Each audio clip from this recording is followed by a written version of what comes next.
የአማርኛ ቢቦዮች ናቸው፣ ብሬክ ዳንሲንግ ሰዎች ናቸው እና ዳንሳቸው ትንሽ ግራ ሊያጋባ ስለሚችል በአማርኛ ተረጉምላቸዋለሁ ማለት ነው። እሺ መጣሁልህ እኔ መጣሁ። አንተ ተነስ፣ ምን አባ ያጋድማል? ተነስ።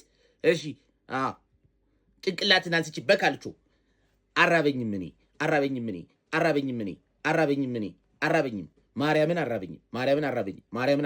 ማርያምን አራበኝም። እሺ ቆይ ላሳይ።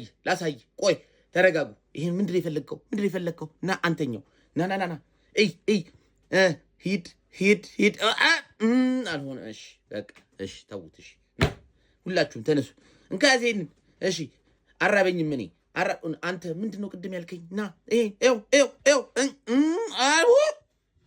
አልሆነም። እሺ እንመለስ። ቹቹ ነኝ ቹቹ ነኝ። እሺ ሁልሽም እዚህ ጋር ዝም ብለሽ እሺ አራበኝም እኔ ማርያምን አራበኝ። አንተ ጋለሞታና ዞር በይ ቹቹ። ቆይ ላሳየው ነው። ይህን የፈለግኩት በቃ ቻው። ለማንኛውም ፎሎ እያደረጋችኋቸው በጣም የሚገርም ኮንቴንት ስለሚለቁት ፎሎ እያደረጋችኋቸው